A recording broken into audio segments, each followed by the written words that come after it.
Rob, I said no. I'm too busy working on my Mega Man X reviews. But October is almost over. Come on, review Castlevania II and Castlevania III. Hey, look, man. Maybe I'll get to it when I'm done with the Mega Man X marathon. Plus, I got other stuff to do, voice work now. I mean, come on, Rob. I'm busy. I can't exactly go around playing your games. But there's like 20 of those games, and most of them aren't even on Nintendo consoles, which means they automatically suck. Rob, shut up. I said no. I bet you would review these games if they were on the Master System, Sega lover. Hey, look, man. Like, you want these games reviewed. I don't feel like playing them right now. Why don't you just find someone else to review them? And just who would that be? Hey guys, what's up? Bingo!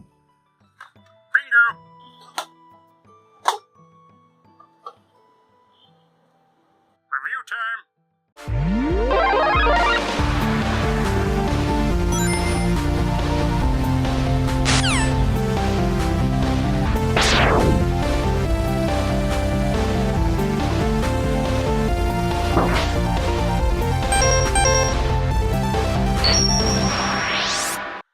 Hey everybody, I'm your co-host, Rob. What? Don't look so sad. And I'm your co-host, Eugene Morris, and Castlevania II Simon's Quest was released in August of 1980. Rob, do I really have to review this game? Yes, stupid. It's Halloween, which means Castlevania, which means Nintendo. But these games are really hard. Yeah? And? Bill, come on, man, help a cousin out. Look, Bill, let's make a deal. I'll do Castlevania 2 and you do Castlevania 3. Okay, fine. Castlevania II Simon's Quest. You know, if you're a fan of retro games or YouTube in general, chances are you know all about this one. It has become one of those infamous games from the past that many of the top guys out there have touched upon already. I mean, this is literally the game that kickstarted James Rolfe's character, the Angry Video Game Nerd, and he revisited it multiple times. There was also the sequelitis episode from Ego Raptor dissecting it, and a full-on review from Some Call Me Johnny. Yeah, that's very true. So honestly, what can we say about it? What can I say about it? I mean, who am I anyway? Some secondary member on a low-tier gaming channel? What could we possibly add to the conversation? Well, I guess all we can do is just be honest. And maybe you'll get something from our experience on this game. Yeah, don't think I won't be chiming in on your little tirade. I mean, someone's got to clean up your mess and be the voice of reason here. Eat me. You taste bad! To be honest, Simon's Quest is a game that I forgot I owned. I heard so many bad things about it that I never really bothered with it. Now, confession time. To complete this review, I had to use a walkthrough. That is something I really try to avoid when I review a game, so I do apologize for that. But this really is a what do I do and where do I go type of a game. When I first tried to play it, I tried to do it legit, and I got to the first couple of mansions, but then I got lost.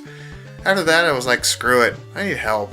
Konami must have made a deal with Nintendo back in the day, because I firmly believe in order to play this game, you need that issue of Nintendo power. Anyway, let's jump into this game. Spoilers ahead, I guess. Whatever. So, this game takes place shortly after the events of the first Castlevania, and after his light Yagami phase, I guess. Before Simon struck the final blow, he was cursed by the Dark Lord himself, Dracula. Now, in order to undo the curse placed on him, he must travel the land and collect all of Dracula's parts. Once all are received, he must take them to Dracula's old castle, resurrect him, and destroy him again. Damn, what a pain in the ass! Now, on the positive side, this game looks great. The graphics do capture the Castlevania atmosphere. Some have argued that the game does not pop out as much as the first game, which used much brighter graphics like blue and orange because of their contrasting colors, but I think that this was done intentionally here. This is a land that is still under the grips of darkness, even though Dracula is no more. In fact, things may have gotten worse. So the darker, more decayed look is really fitting. It does really feel like this is as much as a horror game as the old 8-bit system could dish out, so the graphics do a good job presenting the somber, grim tone. To go along with it is the outstanding music. The music of Castlevania II Simon's Quest is one of the best soundtracks of the old NES library.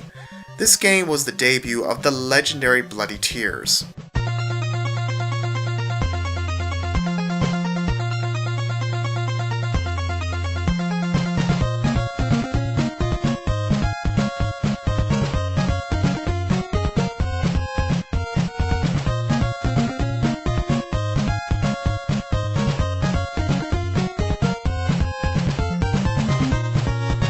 As well as other great tunes.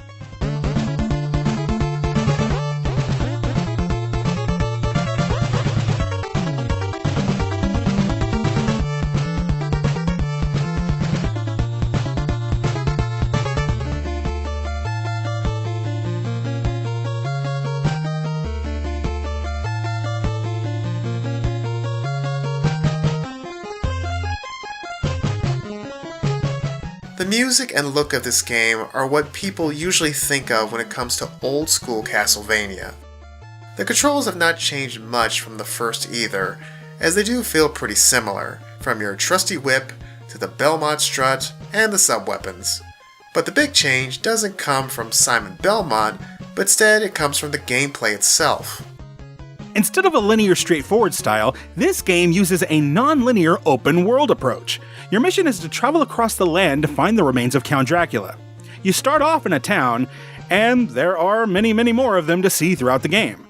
Some of these towns have churches that are the main way of restoring your health, and naturally there are townspeople you can talk to for, well, clues, and I use that term loosely. Additionally, you can also buy items from select NPCs too. These items include the holy water, laurels, which can give you temporary invincibility, garlic for the ferrymen, whom will provide you with other sub-weapons like the diamond and sacred flame, and you can even purchase some upgrades for Simon's arsenal. To buy these items, you need to collect hearts, and you get them by destroying enemies out in the field. Now, enemies do not always drop hearts, just so you know, but they are the only way to get them. So prepare to farm. You'll be busy for a while. And by that we mean you'll be spending a great deal of time traveling through woods, meadows, and graveyards fighting a variety of monsters, from skeletons, werewolves, blobs, seamen, Medusa heads, ghosts, giant-ass spiders, mummies, etc. And it's when you are out there that you are introduced to this game's main gimmick.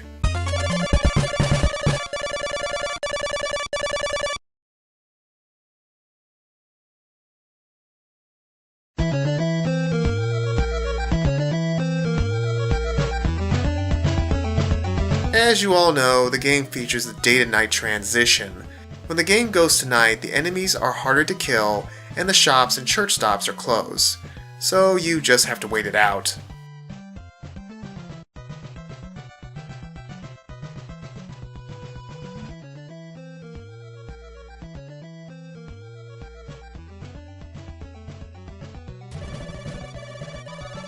Oh, thank goodness. However, despite the nighttime event, it is best time to grind and farm as enemies will be dropping twice as many hearts as before, so if you want to grow your currency, there's no better time to do so. Also, we mentioned you can buy upgrades to the whip. Now, I do believe there are 5 in total, but I only found 2 of them. Oh well. Anyway, you have to find these 5 mansions that each contain a piece of Dracula within them. In the mansion, you will have to deal with skeleton soldiers and knights. Fortunately, they are easier to deal with since Castlevania 1, but probably the biggest threat is in the amount of fake blocks that you can slip through. The only way to reveal them is by splashing holy water all over the place. When you see one that slips through, you will have to jump over them. All things considered, this obstacle isn't that big of a deal. I know other guys have gone ad nauseum about the blocks, but aside from being an inconvenience that forces you to double back, they aren't tough to avoid. And it's not like they are literally everywhere, nor are they found commonly above death pits either so. We've dealt with much more hazards. Alright, so what do we do here? Well, the first thing to do in these mansions is to find a cloaked figure and purchase the oak stake from them if you didn't have one already. Then you need to find the room with the glowing ball with all the hanging bodies. Ugh, creepy. Throw a stake at it, and boom, you got a part.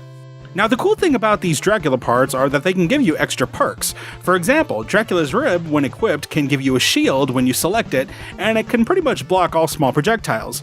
Now, only 2 of these mansions have bosses, which are Carmilla and Death himself. You can actually pass right by them, get the part, and then leave, laughing at them as you pass by. But if you do fight them and kill them, which actually we encourage, you will get some important objects, like the Golden Sword and the Magic Cross. Other important items to get are crystals, which you will need on your journey. The blue crystal, when equipped, unveils hidden pathways through lakes, and the red crystal is what you will be needing to use the legendary tornado, which, as you already know, takes you past a mountain range. Okay, so let's talk about the big factor in this game, and that is the non-linear aspect of it. While the game would be the template for future Castlevania games to build on here, it is just not executed too well, and that's mostly because the game's pathways are way too cryptic. There are certain patterns that you have to go through in order to reach certain areas that you'll need to go to, like when you're on the ferryman being taken back and forth across the lake. You have to remember not to hop off and let them take you back to where you were before in order to gain access to the next town. It is way too easy to get lost in this game. You can end up going in the wrong direction and have to make your way back, getting killed in the process. Now, when you die, you will respawn where you left off, which can be a good or bad thing depending on the situation. You will keep all of your weapons and collectibles, but if you do reach the game over screen and hit continue, you will again start where you picked up from, but all of your hearts, aka currency, will now be gone. And it is back to farming for them again if you had something to buy coming up. This is what makes the game so flustering at times.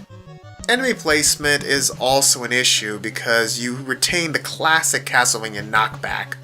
With some enemies, you can end up being knocked back to the last screen that you were on. That is annoying too. Okay, that was kind of funny. Watch that first step. One big problem with this game are the clues that the townspeople give you. Many of them are way too cryptic to figure out. Some even give false answers, which just adds to the confusion. To be fair, it is well known that this wasn't the original intention of the game, as the clues were meant to be legit helpful by design. But because of the people in charge of porting this game to American gamers, the game was packaged in a near unplayable state just because of how horrid the translation was. What was supposed to be a game filled with helpful townsfolk giving you actual helpful advice, amongst the clues you could find on your own in the mansions, ended up being a complete nonsensical mess. Honestly, I feel we would have the same amount of chance beating this game if they didn't translate anything at all and just left it in Japanese. Can't understand the language or can't make sense of the translation itself. Either way, it's just totally unhelpful.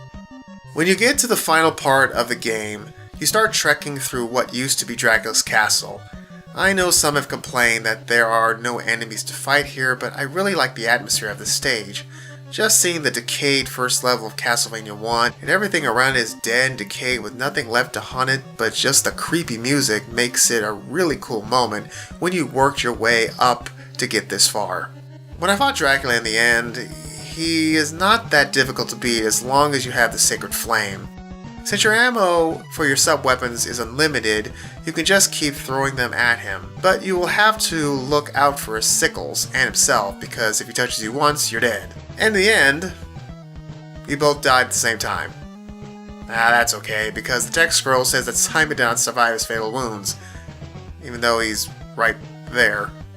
Okay, yeah, we know they screwed up the endings a big time too. Depending on how fast you beat the game, and how many nights pass, you can get one of 3 different endings. A best, a good, and a bad. The worst ending that Simon couldn't survive his fatal wounds, which the best showing him standing victoriously over Dracula's tombstone, but they mixed up the text and screen order so it's very confusing. A perfect cherry on this Sunday. Just another example of the guys in charge of porting this game not being well suited for the job. Before we end things off, though, we really should mention a little gem real quick. There is a ROM hack made by the almighty guru called Simon's Quest Redacted, in which he improved the speed of the day-to-night transitions and rearrange the townspeople to speak so that their clues make, actual sense. While this may not help ultimately with the non-linear frustrations you will have to go through to go from place to place, it does most certainly help out quite a bit in the long run with just how helpful and on point things are. Even the endings end up being fixed, so if you can, try to get this version. There do exist reproduction cartridges out there if you want to own a fixed physical copy to go along with your messed up legit version. You have options.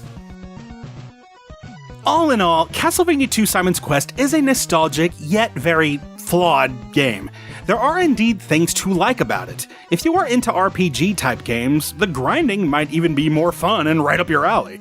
But if you want to really play it, you may need a walkthrough just to get through it, especially if it's your first outing. But hey, just because you have a guide doesn't mean the journey is any less enjoyable if you don't mind pausing every few minutes to read up on what the hell you gotta do next. Unless you're playing the redaction version, in which the clues may be just enough. Who knows? You're a big strong man, you can figure it out, I believe in you. But we definitely can say that despite popular internet game reviewers' opinions, just saying, the game is actually way more fun when you know what you're doing and isn't as difficult as most entries in the series. Despite its non-linear fashion being the source of potential frustration, it's actually more of a laid-back adventure and doesn't demand too much of the player in terms of reflexes and strategy. Above all, it is carried by its look as well, controls and music. I guess it just really depends on what mood you're in. All that may be true, but this game for me anyway is just too cryptic for its own good. It is a big piece of Castlevania history, undoubtedly, and it did lay the foundation that future Castlevania games would build upon, but there are definitely other games in the series that I do prefer. I can concur. Simon's Quest isn't as bad as many have claimed it to be. While I myself don't personally hold any nostalgic love for it, I can actually see what the developers were going for, and in that, I can see and find the fun in it. It's a different kind of game in the same way Zelda 2 was different. Its only real challenge comes from its non-linear complexity, only made worse by the poor translation. Everything else, however, plays just fine, and it's quite enjoyable. Yes, even the day-to-night transition I don't find nearly as annoying as others like to exaggerate. While I do agree that there are definitely other games in the series I prefer, Castlevania II Simon's Quest, or the Redaction version especially, is a game I would encourage others to give another try. Just have a walkthrough on standby.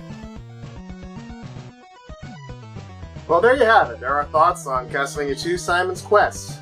And make sure to leave a like and comment below and let us know what you think. And make sure to join us next time for Castlevania 3. Right, Will? Huh?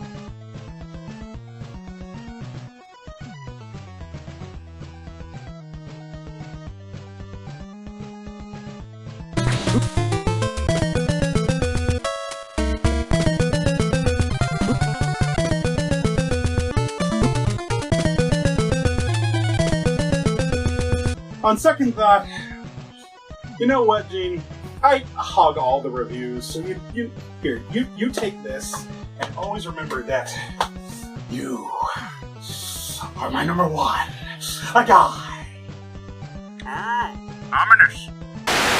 Hey there everyone, did you like this video? If you did, why not give us a thumbs up and maybe leave a comment and watch some more of our stuff. Also, if you really want to keep up with the Brotherhood of Gaming, such as myself, William Morris, or Eugene, you should really follow us on our Twitters, links provided below, so you can see what's coming up in the future. And since, we have to play these games sometimes and record them, why not join us on our Twitch page where you can hang out with all of us as we do so and chit-chat about the games that we love so much. Lastly, if you want to help keep our dreams alive, you can support us in any number of ways, either by continuing to view our videos, like them, share them with all your friends and family and your peeps and your girlfriends, or you can also join our small Patreon and throw all your spare cash away. We'll even give you a shout out. Once again, thank you all, and have a wonderful day.